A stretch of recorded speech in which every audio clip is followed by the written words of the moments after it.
Pues muchas gracias, Antonio Manuel, y muchas gracias a todos vosotros, porque sé que, bueno, pues que como el curso se va alargando, la semana pasada no pudo ser, pues creo que supone también para vosotros pues un cierto también cansancio. Bueno, estábamos efectivamente en la primera parte de la celebración de la Eucaristía. ¿Os acordáis que hablábamos de dos mesas? La mesa de la palabra, que tenía el lugar como el ambón, como el espacio celebrativo, luego la mesa propiamente de la comunión, la mesa del sacramento, que una mesa y otra formaban un mismo acto de culto, que no se podían separar y que por lo tanto también tenía cada uno una importancia pues fundamental.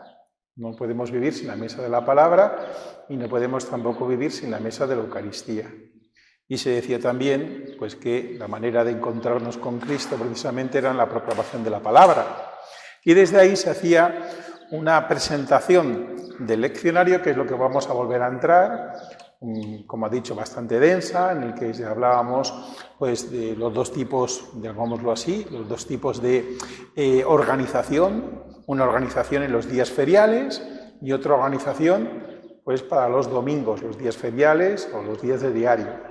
No entrábamos en la consideración pues, de la ordenación de las lecturas o la elección de las lecturas pues, para las misas rituales, es decir, para las misas que tienen que ver con los sacramentos o los sacramentales, ni tampoco entrábamos en todo el tema de la elección de las lecturas ni para los santos, ni para la bienaventurada Virgen María, que eso también tendrían su propio orden. Y nos metíamos en profundidad para mirar esa relación que había entre las lecturas entre sí, sobre todo en el Evangelio de los domingos, y decíamos que, por norma general, en el tiempo durante el año, en el tiempo ordinario, luego lo vamos a ver, la lectura del Evangelio es la que coloca, ¿os acordáis?, la que busca en la lectura del Antiguo Testamento, de tal manera que el Evangelio estaba como preanunciado en el Antiguo Testamento y que era una manera de concebir la Escritura. Pues estamos en esto mismo, en la proclamación de las Sagradas Escrituras en la celebración litúrgica. ¿Qué es el leccionario? Pues esto podéis decir que es el leccionario. Inicialmente decimos, esto es un libro. Pero el leccionario no es la Biblia. Es algo que es evidente, ¿no? ¿Por qué en la misa leemos el leccionario, es decir, las Sagradas Escrituras de este libro, por llamarlo así de alguna manera, y no la leemos de la Biblia? ¿Por qué creéis? Porque están seleccionados. Es decir, que el leccionario es el modo en que la Iglesia lee las Sagradas Escrituras. ¿Cómo? Refiriéndose a Cristo. Cristo es el centro y la plenitud de la Sagrada Escritura. Y es también el centro de la celebración litúrgica. Por eso se ha de beber de las fuentes todos los que buscan la salvación y la vida, de ambas fuentes, de ambas mesas, la mesa de la palabra y la mesa de la Eucaristía. Y por supuesto, la Biblia no es el leccionario, porque el leccionario supone una selección de las lecturas y una ordenación de los pasajes de cara a la proclamación de la palabra de Dios en la Iglesia, en la celebración. Por lo tanto, el leccionario es el modo habitual y propio que tiene la Iglesia de leer y de comprender las Sagradas Escrituras, haciéndolas palabra viva. Dicho de otra manera, para comprender, estoy haciéndolo grosso modo, para comprender cuál sería la lectura católica de la Sagrada Escritura, la forma de comprender católica de la Sagrada Escritura, tendríamos que ir al leccionario, porque presenta la unidad, una visión unívoca, bueno, plural, pero digo, una visión unitaria, de el Nuevo y el Antiguo Testamento, principalmente a través de la obra salvadora de Jesucristo, es decir, del Evangelio, de la proclamación del Evangelio. Por lo tanto, el leccionario hay que entender que es el fruto, el leccionario es el fruto de la interpretación eclesial y también cultural de las Sagradas Escrituras, y diremos por qué es cultural. Bueno, ¿por qué? Porque los hechos y las palabras de Jesús, realizados por Jesucristo, se hacen presentes en la celebración litúrgica, que es lo que venimos diciendo pues desde el mes de marzo, cuando empezamos a reunirnos. La obra de Cristo es el centro de la historia de la salvación, que se celebra y que se hace presente. Y de muchas maneras, a lo largo de la historia, Dios ha hablado a los hombres, dice el autor de la carta a los Hebreos, y en la etapa final nos ha hablado por su Hijo Jesucristo. ¿Os acordáis que en una de los encuentros anteriores hablábamos de este proceso de la historia de la salvación como un río que nace del santuario celeste, donde reside Dios, la fuente de las delicias, y riega todos los tiempos de la promesa, que sería el Antiguo Testamento, hasta llegar a la plenitud del tiempo, donde el río de la gracia es una corriente impetuosa que nadie puede detener. Es una palabra, estoy citando indirectamente también la Sagrada Escritura, que es esa plenitud de los tiempos en el que Dios envía a su Hijo, nacido de una mujer y nacido bajo la ley, para rescatarnos a todos nosotros y para que recibiésemos la adopción adoptiva de Dios. Y esta corriente es la que llega hasta nosotros, y llega hasta nosotros en la vida de la Iglesia. El leccionario, por lo tanto, hace referencia a Cristo Salvador, ordenando los contenidos de la Sagrada Escritura y también la distribución peculiar de la celebración del misterio cristiano en cada iglesia. ¿Qué quiero decir con esto? Pues quiero decir que a lo largo de la historia las diferentes iglesias, las diferentes regiones, voy a dejar el leccionario aquí, las diferentes regiones han ido elaborando una manera de presentar el misterio de Cristo, que se actualiza en la Iglesia, que se hace presente en la celebración litúrgica. No sé si me estoy explicando hasta aquí. Bien. Y tenemos que hablar de otra cosa muy importante, que es pues el año litúrgico. ¿Por qué? Porque hay una manera, también en la Iglesia, de expresar la riqueza de la vida de Jesucristo y de su misterio salvador. Dice el Sacrosanctum Concilium 102, que la Santa Madre Iglesia considera deber suyo recordar la obra de salvación de Jesucristo, su divino esposo. ¿Y cómo lo hace? Acordaos el primer día, cuando hablábamos del Señor y del domingo, la importancia del domingo y de vivir en el Señor. La Pascua que se repite cada 8 días. Y en esa Pascua que se repite cada 8 días, se hace en el círculo de un año. En el círculo de un año se desarrolla el misterio de Cristo, desde la encarnación hasta su ascensión, Pentecostés y hasta la expectativa de la esperanza de su venida gloriosa, de la venida del Señor, que es el tiempo del Adviento. Así, conmemorando los misterios de la redención, se abren las riquezas del poder santificador del Dios.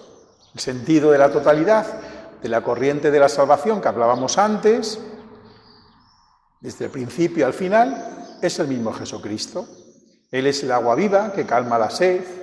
Cristo es ese agua que riega el Antiguo y el Nuevo Testamento y, por lo tanto, da sentido a toda la Escritura. De ahí la necesidad de proclamar por orden y de manera gradual en el curso del año todos los hechos y todas las palabras del Evangelio en torno a Él. Los hechos y las palabras que lo anuncian o que lo presentan. Lo anuncian en el Antiguo Testamento, son los hechos que Él cumple y son los hechos que también lo presenta, que son la predicación de los apóstoles, las cartas o el libro de los Hechos de los Apóstoles. Hoy hemos leído maravillosamente en esa primera lectura, hemos leído una presentación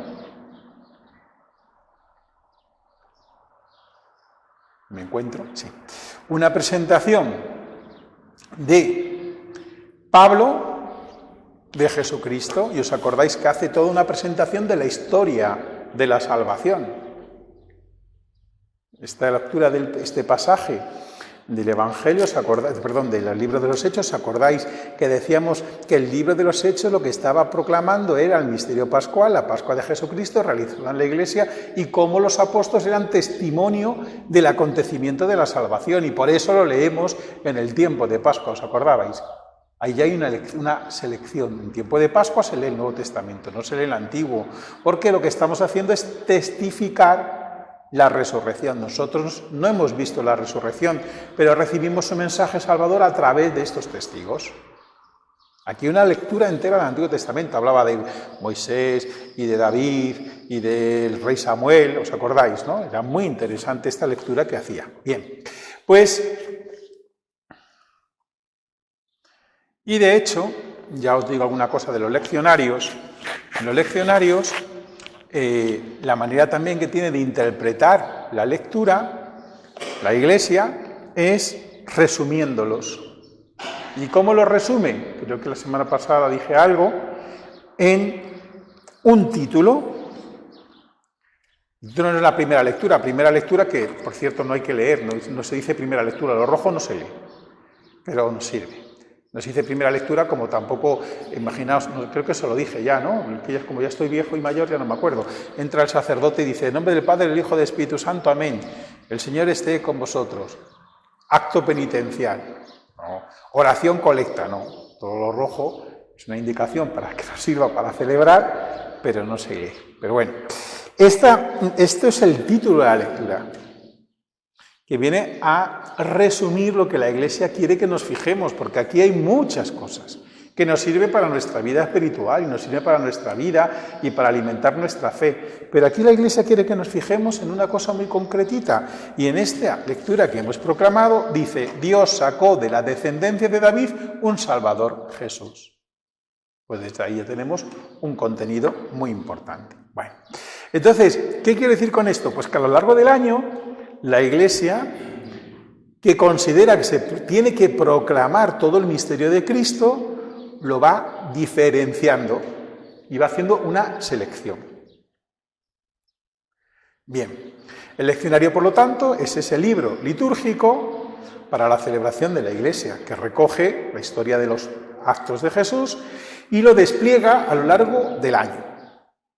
La Constitución Apostólica del Misal Romano dice, de esta manera tendrá mayor relieve el progreso ininterrumpido del misterio de la salvación y presentado con los textos mismos de la revelación bíblica.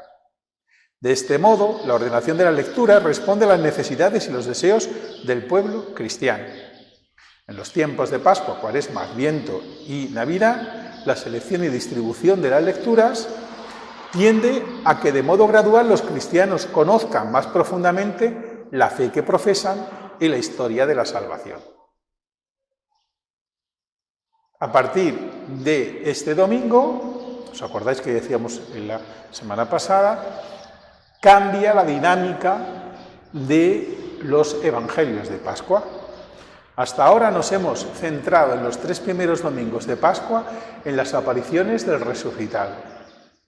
Y el cuarto ya aparece como un quicio, como un giro, en el que ya se nos invita a escuchar la voz del pastor, a considerarlo como él la puerta que nos conduce a la vida, y por lo tanto esa vida que nos llega la recibimos por nuestro bautismo, la recibimos por el envío del Espíritu Santo. A partir de ahora, en los siguientes domingos, nos van a hablar precisamente de la venida, de la expectación del día de Pentecostés y de la obra de la salvación de Jesucristo en nosotros. Y entonces ya este domingo se nos dirá una cosa muy importante: Jesús es el camino, la verdad y la vida, nadie va al Padre sino por mí. Pero ya el domingo pasado, fijaos, estamos hablando de este ciclo, se nos decía lo siguiente: yo soy la puerta de las ovejas. El que entre, o sea, la única manera que tenemos de entrar de él es a través de él, está en paralelo. Bueno, Pues estas cosas son como muy interesantes. Entonces, vamos a ver cuáles han sido los orígenes del leccionario. Es una cosa un poco más aburrida y a lo mejor puede servir prácticamente para menos, pero nos va a hacer caer en la cuenta de este libro tan especial. Bien. Los libros judíos, el Talmud judío, testifica la existencia de dos prácticas de lecturas en la sinagoga. Una lectura continuada de los escritos de la ley y la existencia también de unas lecturas determinadas para determinadas fiestas judías. El libro que contiene la recopilación de la tradición judía acerca de la religión y las leyes, que se llama Misná, y los comentarios de esta Misná, que se llama Gemarra, son comentarios orales que luego se fueron escribiendo por escrito, pues muestran que hay una interpretación de la ley. Hay una doble tradición, según parece, según se dice, una doble tradición, una tradición de las comunidades de Babilonia que leían en un año la totalidad de la ley. Y luego otra tradición que es la palestinense que la leía en 3 años. Es decir, que tú llegabas a la sinagoga y ahí se leía todos los sábados, alguna vez no, pero se hacía una lectura ininterrumpida de la Sagrada Escritura. Para unos grupos del judaísmo se leía toda la Sagrada Escritura, la Torá, los escritos, en un año, y para Palestina, en los lugares de Palestina, en 3. No sé si me estoy explicando. Por lo tanto, ya en el Antiguo Testamento, o en la práctica del pueblo judío, había una incipiente colocación de las lecturas. Entonces, cuando nace la Iglesia, ¿qué es lo que hace? Pues prácticamente lo mismo. Siguiendo la costumbre de la sinagoga, pues se hacía una lectura continua o continuada. ¿Y qué favorecía que la lectura fuese continuada? Pues la manera que se tenía también de publicación. En la antigüedad había 2 maneras de publicar los libros. Sería como hoy por hoy sería como hablar, pues como el Mac y el Windows, por ejemplo, algo así sería, ¿no? Lo que nosotros, los que somos más viejos, está la versión beta y la versión alfa en aquellas cintas que se ponían en los vídeos. ¿Os acordáis de aquello? Pues había como 2 formas. Una era, que es la que siempre parece que nos parece la más normal, y efectivamente era muy común, muy utilizadísima, que era un rollo. De ahí viene esto, es un rollo. Entonces el libro se iba desenrollando y enrollando, de manera que yo siempre sabía por dónde iba. Junto con esa manera de publicación también existía el libro, Era menos común, pero también había libros. Evidentemente, ¿qué es lo que pasa con los rollos? Que si a mí se me ha olvidado lo que le ha pasado al protagonista en el capítulo 2, tengo que estar, ¿entendéis?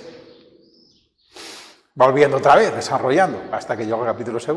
Entonces, ciertamente, pues la forma de publicación de las escrituras en forma de rollo, aquí lo tenéis puesta, facilitaba esta lectura, pues eso, continua. La lectura, decía el obispo, esto era así, el presidente indicaba al lector hasta donde tenía que leer, ponte a leer. Y el lector leía, ya cuando el obispo se cansaba decía, para, y ahora voy a hablar yo. Más o menos, esto hecho así, pero así, algo así era parecido.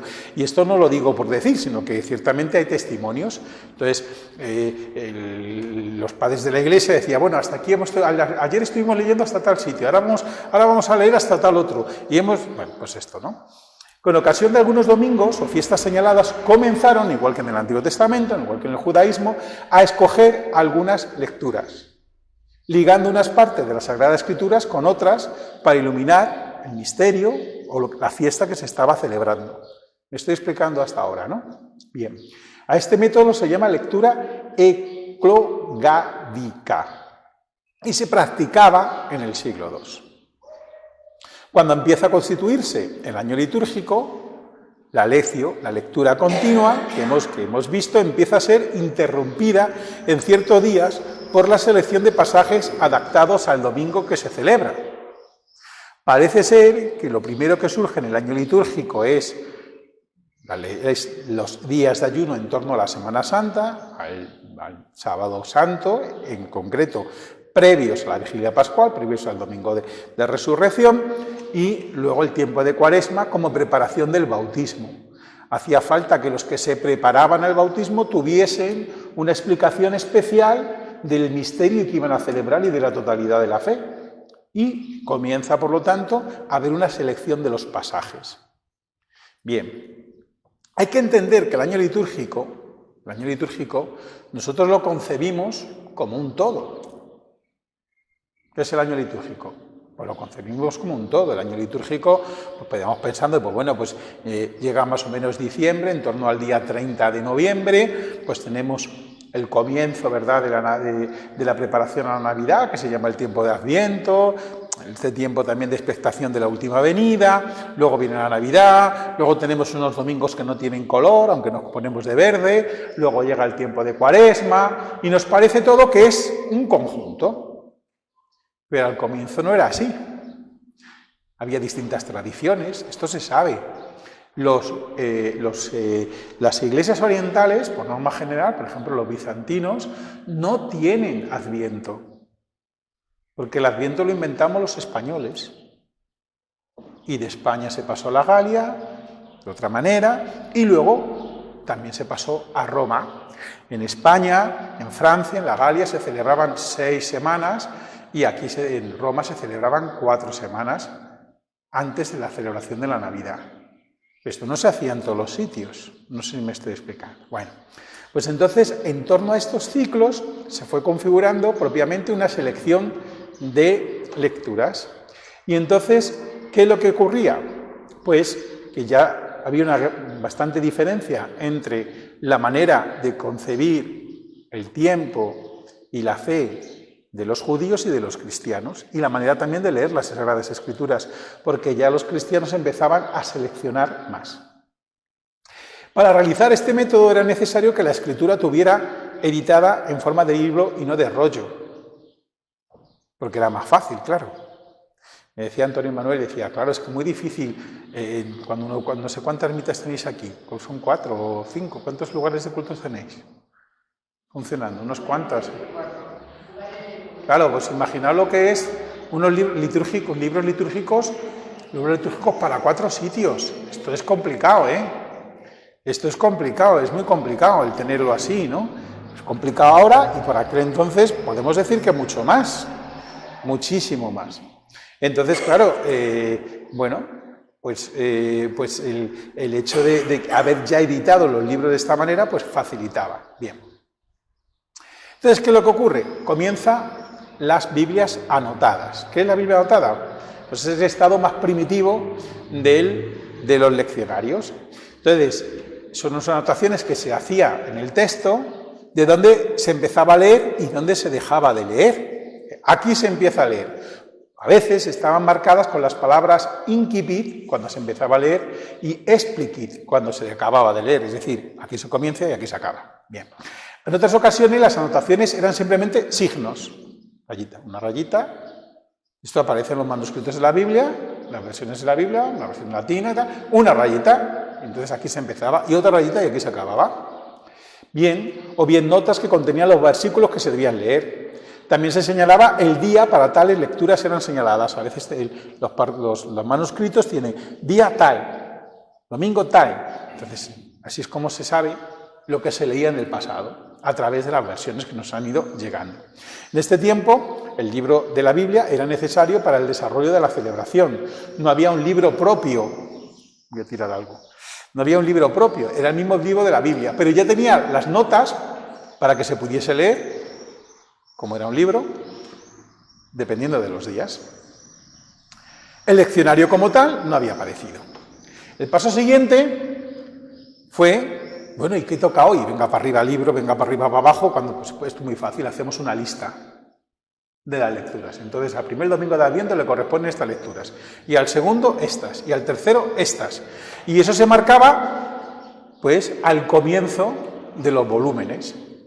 Entonces, para facilitar la localización, pues se ponía las primeras y las últimas palabras del texto, porque nosotros nos imaginamos que la Sagrada Escritura siempre ha tenido versículos y capítulos. Pues no los ha tenido. Era difícil buscarlo. Además, claro, no hemos puesto, a lo mejor tenía que haber puesto una diapositiva de lo que son los textos antiguos, pero no había, era todo seguido, no había diferenciación entre las palabras, no había márgenes, porque había que ahorrar el material lo más que se podía. Entonces, todo se escribía todo seguido. Imaginaos, es un poco jaleo. Hay una ciencia que se encarga de leer los textos antiguos. Bueno, entonces, para facilitar la localización se ponían las primeras y las últimas palabras del texto en esta lista, y esto se le llamó capítulum. Y entonces comienzan estos libros que se llamaban capitulares, que se ponían normalmente en el cabezamiento al final del códice. Por ejemplo, el Ordo Romano 19 testimonia la práctica de los escritos de San Pablo, las lecturas que se hacían, las capítulas de las lecturas que se hacían, con los textos de San Pablo. Bien. De los capitularios, esas listas, pues había varios tipos de capitularios. Están los capitularios de las lecturas, que son las lecturas no evangélicas, los capitularios de los evangelios, que son la lectura de los evangelios, y luego mezclado.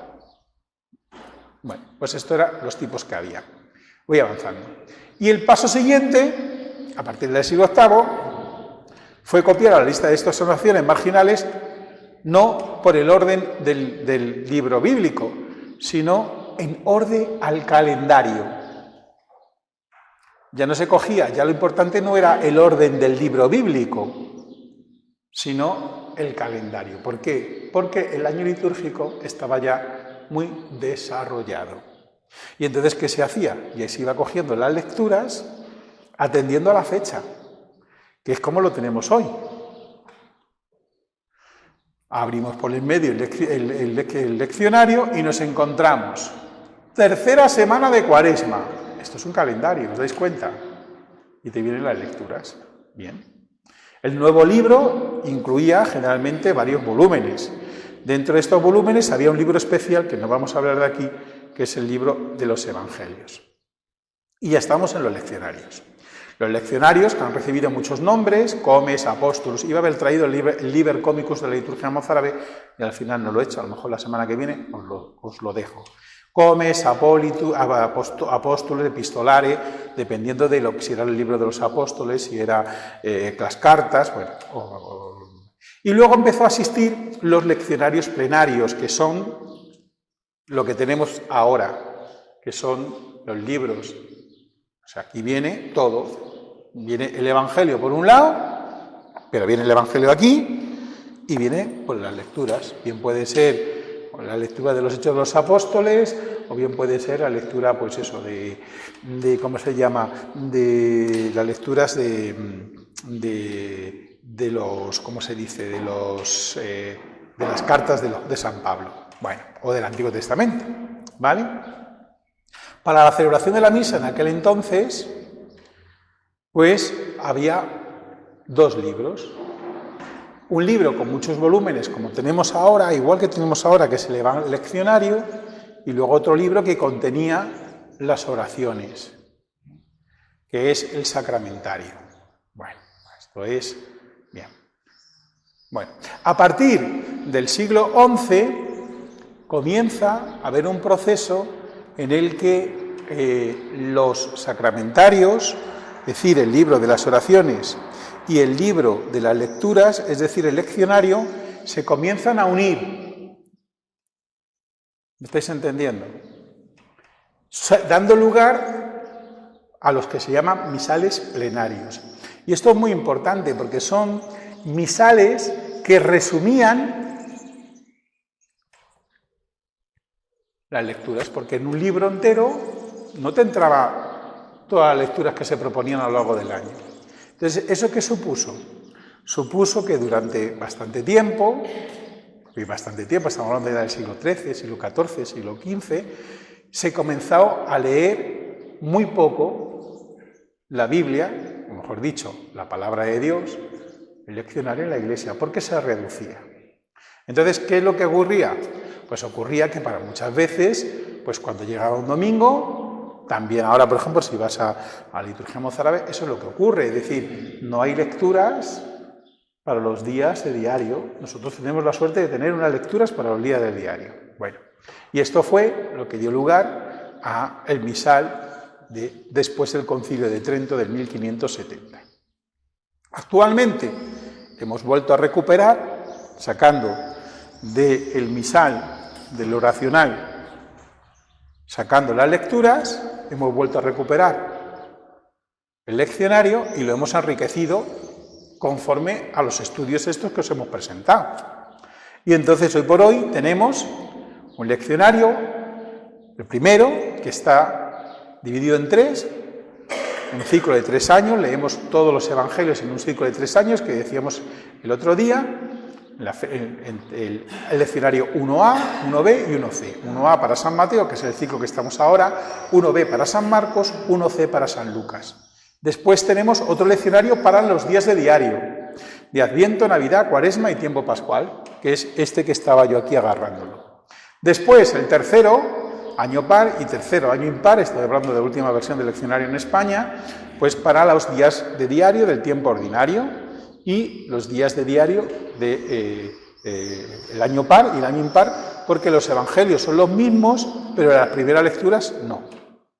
Después, el leccionario cuarto, pues lo que he dicho antes, son, pues eso, de las misas rituales, de la misa por diversas necesidades y de la misa de niños. Bien.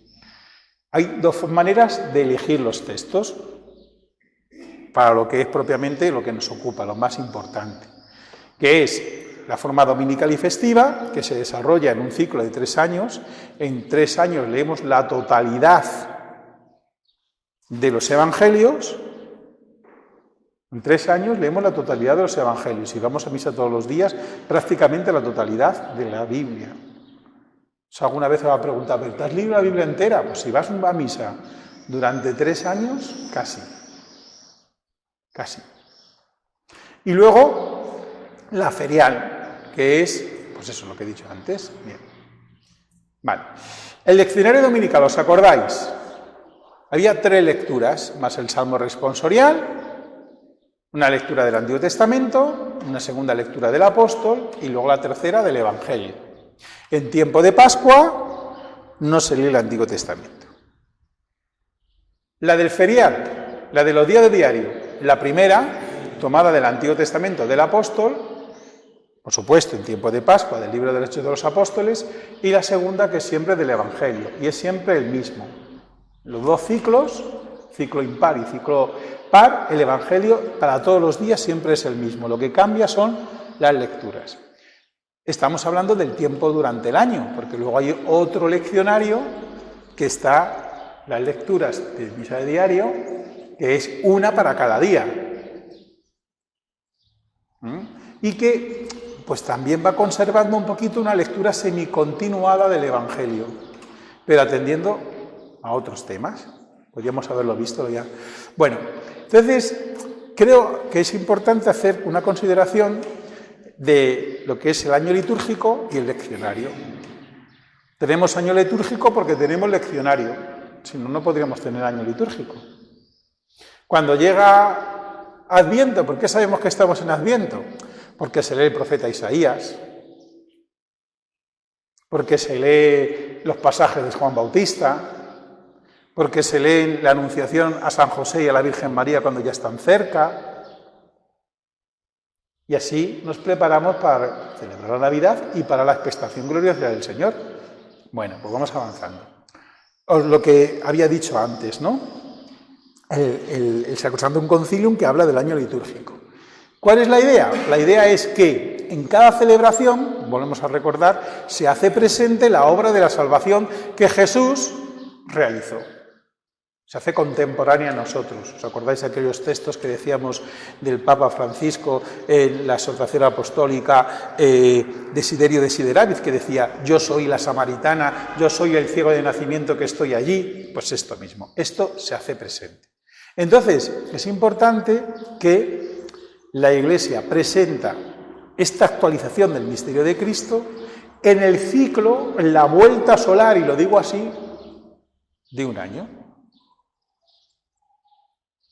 En ese ciclo de la naturaleza, por lo tanto, en ese retorno eterno de las estaciones, se está anunciando otra manera de concebir el tiempo, que es Cristo, que ha entrado en este mundo que conduciría necesariamente a la destrucción. Se repiten las cosas hasta que dejan de repetirse. ¿Para qué? Para ser el Señor del tiempo y sacarnos del tiempo. Al fin y al cabo, es lo que hemos escuchado el domingo pasado en la lectura y lo que escucharemos este domingo. Nadie va al Padre sino por mí. Yo soy el camino, la verdad y la vida. Fuera de Jesucristo no hay camino, ni verdad, ni vida. Bueno, vamos a avanzar un poquito. Entonces, ¿qué es el año litúrgico? Yo aquí casi os preguntaría qué es el año litúrgico, porque es una cosa muy fácil y a los que sois catequistas lo habréis dicho a los niños. ¿Qué es el año litúrgico?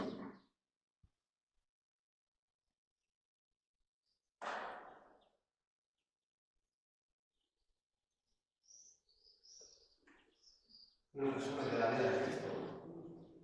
Como un resumen de la vida de Cristo. Sí, sí. Es decir, que no es un calendario. A veces cometemos el error de decir, cuando llega el primer domingo de Adviento, decimos, comienza el año nuevo para el cristiano. Para el cristiano siempre estamos en la novedad de Cristo. Cristo siempre es el año nuevo. ¿Qué es lo que ocurre? Pues que los libros tienen un comienzo y tienen un fin. Y cuando acaba el libro, ¿qué tengo que hacer? Vuelvo a empezar.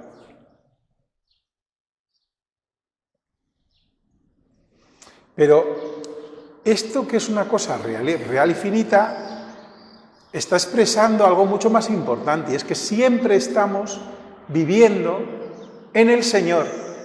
Y nuestra vida como cristianos es profundizar constantemente, por lo tanto, circularmente en el misterio que nos salva. Hay una pedagogía de la Iglesia que, para alimentar la espiritualidad de toda la Iglesia, se concibe que a lo largo del año vamos celebrando y vamos recordando los misterios de la gracia salvadora.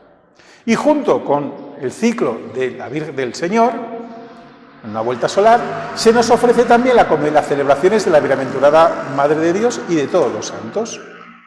¿Para qué? Para que comprendamos y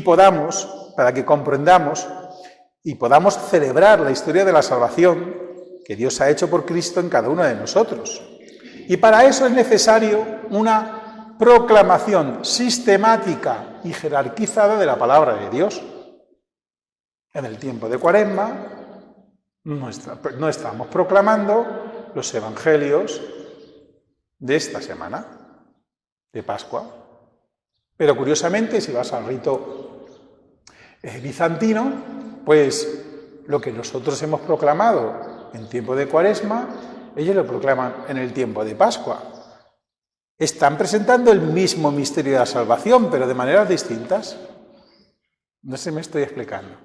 Pero ambas maneras eclesiales de presentar el misterio de la salvación nos hacen profundizar en lo que pretendemos, que es conocer a Jesucristo y que su obra salvadora se realice en la Iglesia, en nosotros y desde ahí a todo el mundo.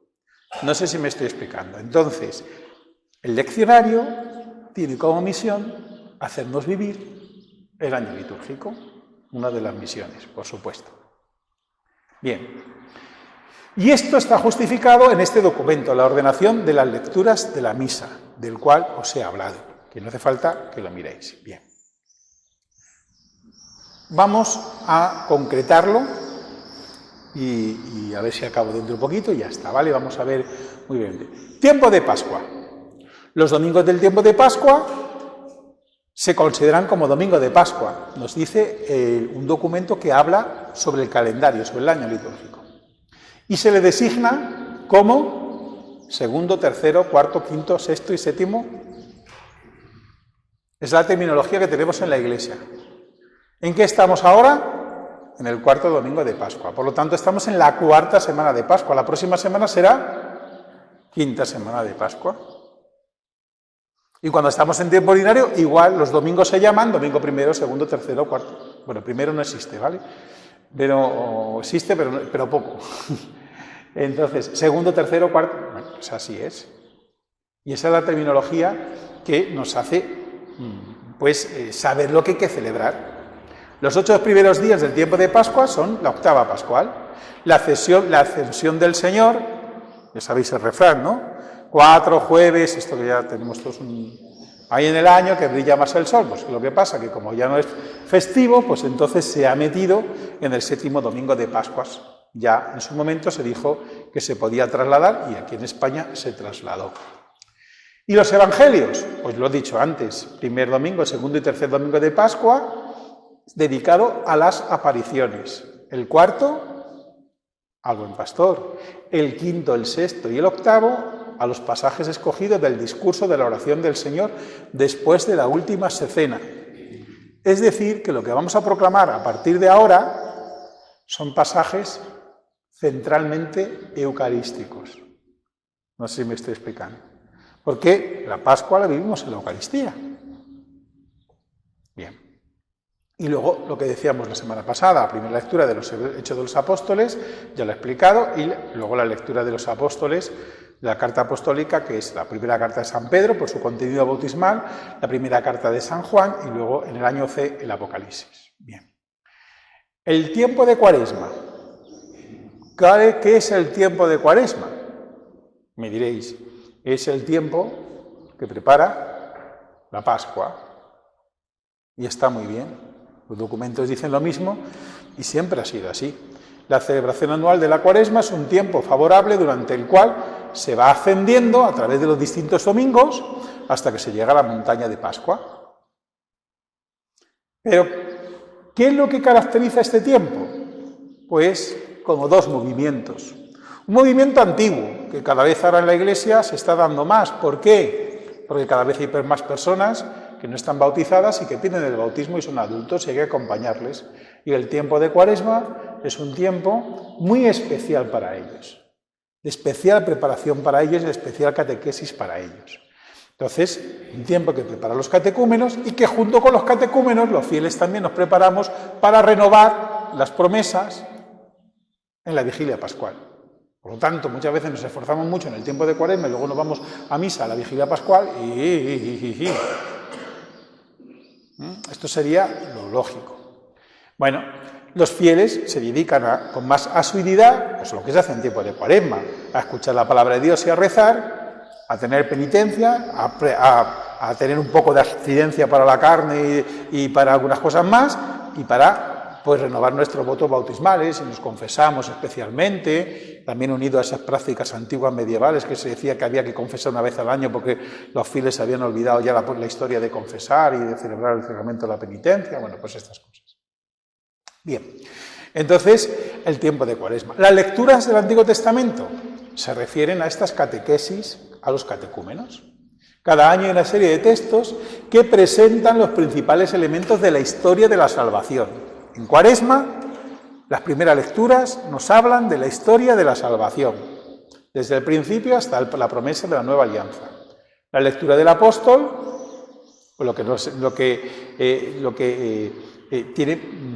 se han escogido para que tengan una cierta relación con las lecturas del Evangelio y del Antiguo Testamento. Y por lo tanto, no se hace una lectura semicontinuada como se hace en tiempo de ordinario. Bien, primer y segundo domingo de Cuaresma, ¿qué es lo que se lee?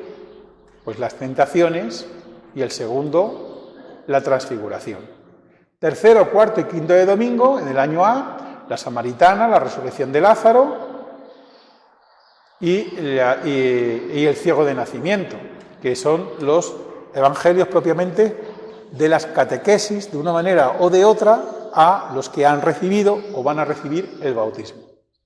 En el año B, pues hay una parte muy importante en la que se habla de la glorificación de Cristo por su cruz y su resurrección. Y en el año C son pasajes de la conversión. ¿Os acordáis que decíamos que el tiempo de Cuaresma tenía una doble característica? La del año A, Evangelio según San Mateo, hace más hincapié en el recuerdo del bautismo o de la preparación para el bautismo. En el año C, San Lucas, más sobre la conversión. Y por eso en el año C, en la Cuaresma, está la parábola del hijo pródigo, ¿os acordáis, no? El año pasado. Está los que se les cayó la torre de Siloé encima. ¿Qué creéis? ¿Que sois más pecadores vosotros que el resto? Están este tipo de evangelios dedicados más a la misericordia, de acoger la misericordia de Dios y cambiar nuestras vidas. Bien. El primer domingo, vamos a ver un ejemplo, el domingo de las tentaciones. La relación entre los 40... Entonces, cuando uno tiene la lectura, ¿por qué está este evangelio? ¿Por qué se ha elegido el evangelio de las tentaciones para el primer domingo de Cuaresma? Que dicho sea de paso, nosotros, en el rito romano, y está muy bien, empezamos a celebrar la Cuaresma en el miércoles de ceniza. Pero en realidad la Cuaresma como tal comienza el domingo, aunque el domingo no pertenezca al tiempo de Cuaresma. Los bizantinos, por ejemplo, lo comienzan el lunes anterior al primer domingo, para que les coincida 40 días en los cuales no se cuentan los domingos. Los domingos no son tiempo de ayuno, por lo tanto, pueden pertenecer a la expectación, a la preparación del tiempo para la Pascua, pero no serían propiamente de la Cuaresma, porque los domingos no hay ayuno. Bien. Entonces, ¿por qué creéis que en el tiempo de Cuaresma, el primer domingo, está referido a las tentaciones? ¿Os acordáis del evangelio de las tentaciones? ¿Por qué creéis?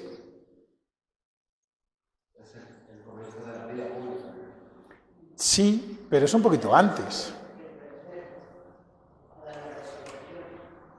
Sí, pero había que profundizar en lo que has dicho. En la liturgia, en el uso antiguo irlandés, de la liturgia celta, al primer domingo de Cuaresma se le llamaba el domingo de la victoria de Cristo sobre el pecado. Está claro, ¿no? Está anunciando en el primer domingo lo que va a pasar al final. Pero es que hay más datos. ¿Cuánto tiempo estuvo, nos dice el Evangelio, en concreto ese Evangelio, cuánto tiempo estuvo Jesús en el desierto? ¿Y qué es lo que va a hacer los cristianos? 40 días. ¿Y qué hizo Jesús en el desierto? ¿Y qué es lo que tiene que hacer el cristiano en este tiempo?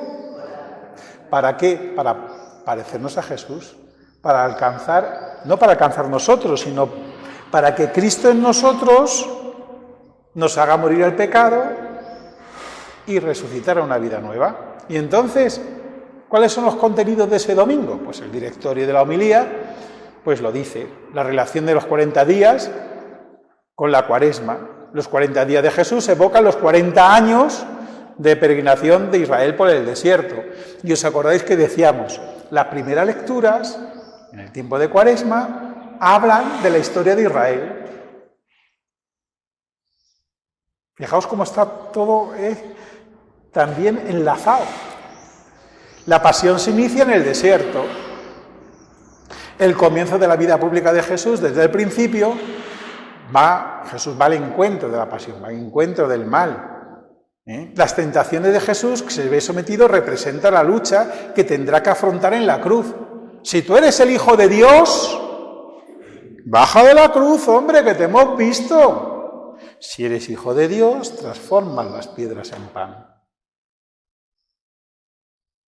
Fijaos, en el primer domingo de Cuaresma se nos está anunciando la lectura del domingo de Pasión, de Ramos y, por supuesto, del Viernes Santo. ¿Nunca os habéis dado cuenta de esto?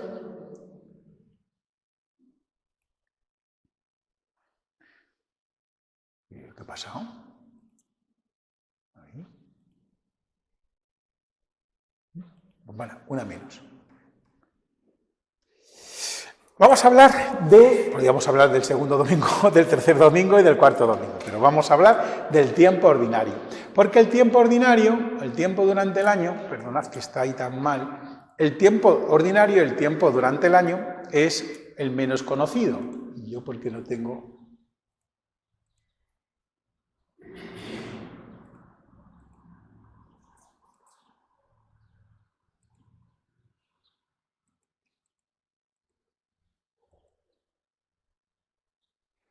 Bien. No sé, últimamente lo que me ha pasado, que...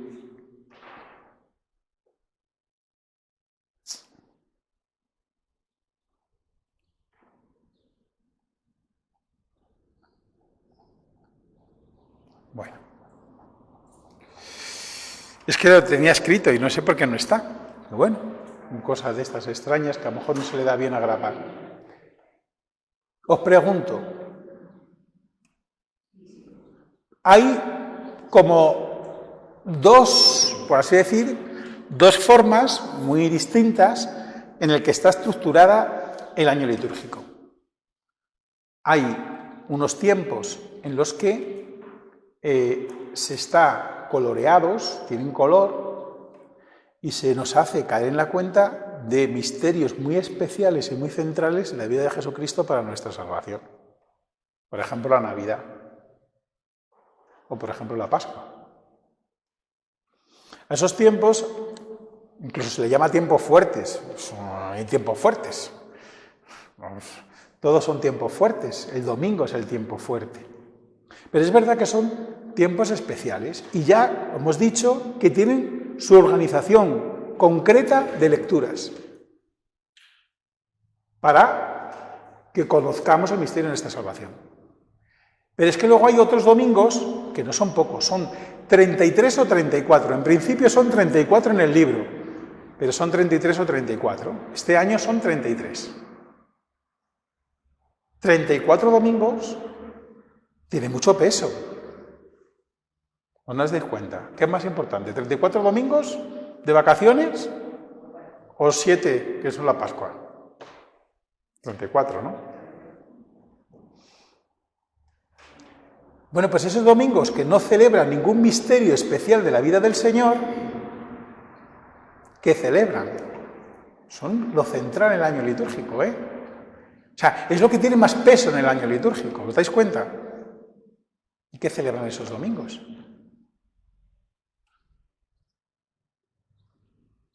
Simplemente a Jesucristo, sin más color.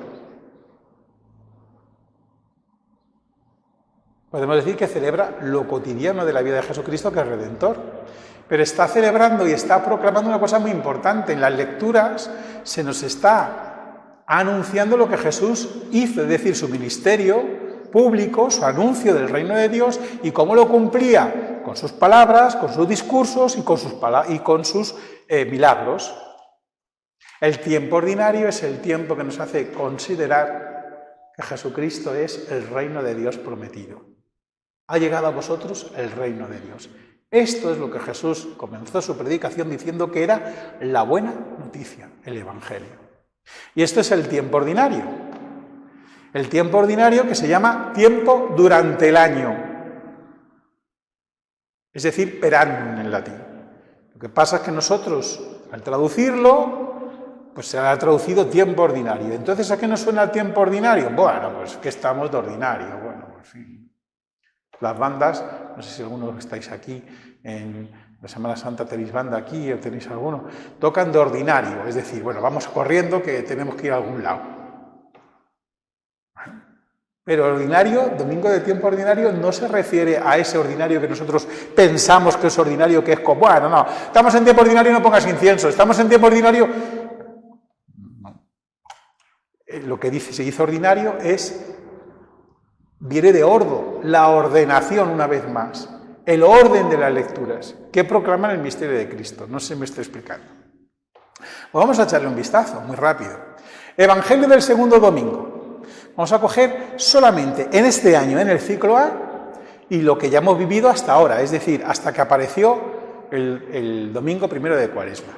El Evangelio segundo del tiempo ordinario, en nuestro ciclo, es la proclamación del Evangelio de la Epifanía y del bautismo del Señor. Se vuelve a la fiesta de la Epifanía y a la fiesta del bautismo. Eso es lo que se hace siempre en el segundo domingo de tiempo ordinario. ¿Sabéis cuándo es el segundo domingo de tiempo ordinario? Cuando se acaba la Navidad. Ese sería el día del bautismo del Señor, que es el último de la celebración de Navidad. Bautismo del Señor. El bautismo del Señor pertenece al tiempo de Navidad, pero al mismo tiempo, el siguiente domingo no es el primero de tiempo ordinario, es el segundo. Porque como quedan unos días ahí en medio, esos días se dicen que son del primer domingo. No se me está explicando. Entonces, bueno, se podría decir que el domingo del bautismo del Señor, pues pertenece como a los dos tiempos. Se podría decir algo así. El segundo domingo se vuelve a los contenidos antiguos, de la otra vez. Pero a partir del tercer domingo ya se habla, fijaos, Marcos, Mateo 4, se establece en Cafarnaún para que se cumpliera lo dicho por el profeta Isaías. Es decir, aparece Jesús en su vida pública cuando Juan Bautista es arrestado.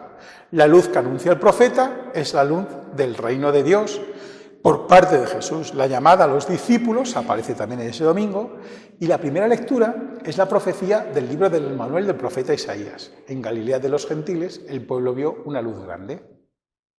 En el tercer domingo de tiempo ordinario, en nuestro ciclo, se decía una cosa maravillosa. Decía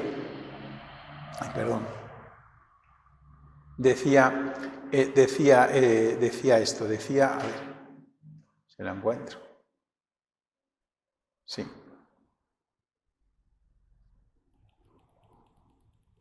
Decía, al enterarse Jesús que habían arrestado a Juan, se retiró a Galilea, dejando Nazaret, se estableció en Cafarnaún junto al mar, en el territorio de Zabulón y Neftalí, para que se cumpliera lo que había dicho el profeta Isaías: tierra de Zabulón, tierra de Neftalí, camino del mar, al otro lado del Jordán, Galilea de los gentiles.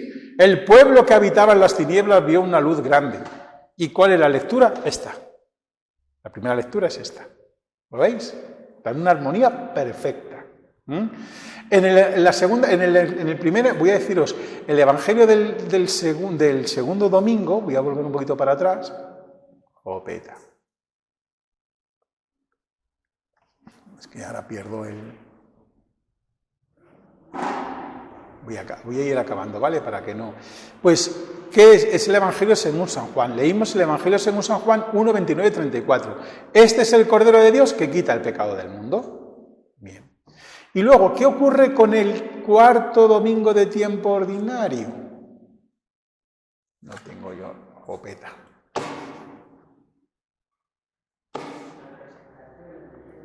Pues no, porque fijaos, aquí se ha roto la lectura. La presentación del templo es un tema de Navidad, ¿vale? Pero tendríamos que haber leído las tentaciones, y no se han leído las tentaciones. Hemos pasado directamente a presentar a Jesús anunciando su vida pública, llamando a los discípulos. ¿Y las tentaciones? Nos las hemos saltado. ¿Por qué? Porque las vamos a leer en el primer domingo de Cuaresma. ¿Lo estáis viendo? Pues a ver si puedo. Cuarto domingo de Cuaresma. Cuarto domingo de tiempo ordinario. ¿Qué es lo que es? Pues es precisamente las bienaventuranzas, el comienzo del Sermón del Monte. Y la lectura que se coge, es de Sofonías, que se dice: dejaré en ti un pueblo humilde y pobre. La bienaventuranza es el anuncio del reino a los pobres, bueno, pues a la Iglesia. Bien, faltando diapositivas. Quinto domingo. Continuamos con el Sermón del Monte. El Sermón del Monte está desde el quinto domingo hasta el noveno domingo, hasta el 11º domingo. Es decir, que cuando volvamos nosotros en Pascua, nos vamos a encontrar todavía, pasa que habrá alguna serie de problemas y lo hemos perdido, pero nos vamos a encontrar con el domingo con los domingos precisamente del Sermón del Monte. Nos encontraremos la última parte del Sermón del Monte. cuando acabe el tiempo de Cuaresma y el tiempo con su correspondiente Corpus Christi y Santísima Trinidad. Quinto domingo, vosotros sois la luz del mundo. ¿Os acordáis, no? Sois la luz del mundo y sois la sal de la tierra, le dice a los discípulos. La comunidad de los discípulos es esa luz que anunciaba Jesucristo. Y entonces la lectura pues es del profeta Isaías. Surgirá tu luz como una aurora. La primera lectura prepara que nosotros escuchemos el Evangelio. Luego, sexto domingo. Así se dijo a los antiguos, pero yo os digo. Se dijo a los antiguos diente por diente y ojo por ojo, pero yo os digo, ¿os acordáis de esa lectura, no? ¿Y qué es lo que se dice en la primera lectura del libro del Eclesiástico? Pues a nadie se le obliga a ser impío. Elige el bien, sé sabio, elige el bien. Luego, séptimo domingo, ama a tus enemigos. ¿Y cuál era la primera lectura? Pues amarás al prójimo como a ti mismo en la revelación del libro del Levítico. Bueno, no sé si me explica. Entonces, ¿qué es lo que yo quiero decir con todo esto? Aquí tenéis un ejemplo del séptimo domingo. Fijaos, el séptimo domingo del tiempo ordinario, ciclo A, Evangelio. Habéis oído que se dijo, amarás a tu prójimo y odiarás al enemigo. Pues yo os digo, amad a vuestros enemigos y rogad por los que os persigan, para que seáis hijos de vuestro Padre Celestial, que hace salir su sol sobre buenos y malos y manda la lluvia sobre justos e injustos. ¿Y qué dice la primera lectura? Habló el Señor a Moisés. Di a la comunidad de los hijos de Israel, sed santos porque yo, el Señor, vuestro Dios, soy santo. No odiarás de corazón a tu hermano. Están en perfecto consonancia. ¿Os dais cuenta? Entonces, bueno, con todo esto, para celebrar la Eucaristía es importante, no sé si lo hacéis, o si lo habéis dicho, es muy importante a veces entrar en esta dinámica, la dinámica de leer las lecturas antes de la celebración. Y eso puede venir muy bien. Y entonces no leemos la lectura primera del Antiguo Testamento y ya está, y luego leemos la de la Carta de los Apóstoles y bueno, y ahora ve lo que dice el Evangelio. No. La primera lectura nos va a ayudar siempre a entender el Evangelio. Y el Evangelio nos va a entender siempre a entender la lectura. ¿Me estoy explicando? En el tiempo durante el año, en el tiempo ordinario. En los otros tiempos, bueno, aquí hemos dicho pistas. Habrá que irlo viendo. Pero esto es. Los otros tiempos son de otra manera. Pascua. Testimonio de vida de la Iglesia y de los Hechos de los Apóstoles. Entonces ya sabemos que nos ayuda a vivir esto. Pentecostés es el tiempo de Pascua. No hay tiempo de Pentecostés. Termina la Pascua. La Pascua, tiempo ordinario, 2. O sea, el tiempo ordinario está dividido en 2.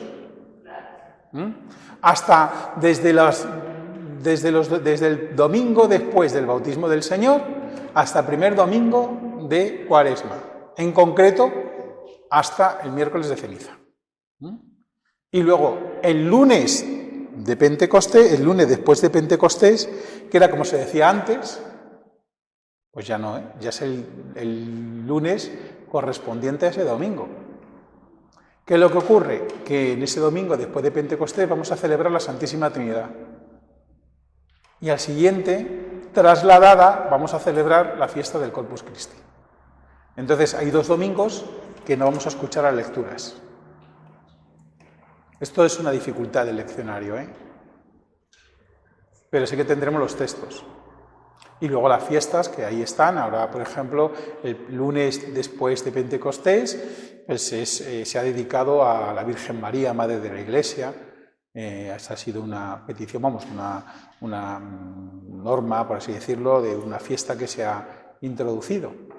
Se ha introducido en la Iglesia, que de alguna manera nosotros los españoles pues, la hemos tenido, porque era muchas veces el día de Pentecostés era un día que en muchos pueblos se dedicaba a la Virgen María, al lunes de Pentecostés, después de Pentecostés se dedicaba a la Virgen María, porque el fruto más perfecto del Espíritu Santo sobre la Iglesia es la Virgen María, que es también un poco la representación de todos nosotros, ¿no? Y por eso se celebra la Virgen del Rocío. En Almonte se salta a la verja el domingo de Pentecostés y se saca a la Virgen. Y el rocío, ¿qué rocío si no es el rocío del Espíritu que cae sobre la nueva creación que es la Virgen María? Bueno, pues esto es lo que tenía que contaros y siento si he sido un poco largo y bueno, pues espero que os sirva, Sé que son cosas complejas, muchas de ellas, cuando estaba preparando también, quería volver sobre ellas y quería que os dieseis cuenta que no leemos, o sea, que el proceso de formar como se dice, el leccionario no es una cosa que ha nacido ayer, sino que lleva muchísimos siglos y que es una manera en que la Iglesia, toda la Iglesia, toda, universal, ha ido leyendo según su cultura, según su espiritualidad, cada región, el hecho de Cristo. Y por eso cada Iglesia tiene su propio leccionario. La Iglesia romana tiene uno, la mozárabe tiene otra, la Iglesia ambrosiana tiene otra, la mozárabe, bueno, es romana, entendedme, ¿no? La bizantina tiene otro, la armenia tiene otro. Hay cosas muy interesantes en el leccionario, ¿no? El domingo de carnaval. A lo mejor enseguida, a veces, perdón, es que me enrollo y ya acabo, porque si no, no acabo. El carnaval no es cristiano. Pues mira, para empezar, la palabra carnaval está en un leccionario. Está cogido de ahí.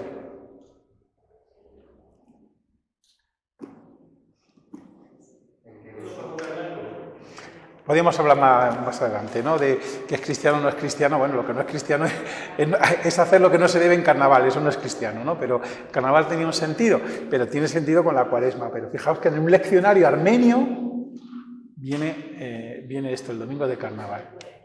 ¿Qué decías? En el rito latino hay 3 ciclos. Sí. Debería haber 4 porque son 4 en el Evangelio, obviamente. No porque la lectura es... Perdón. Hay un trato diferente del Evangelio de Juan de los sinópticos. Ahora, eso es por la naturaleza propia del Evangelio de Juan, que según algunos esa agenda difícilmente entra dentro del género del Evangelio, o hay, No, es una manera también de articular el leccionario. Es decir, el Evangelio de Juan se lee principalmente en Pascua.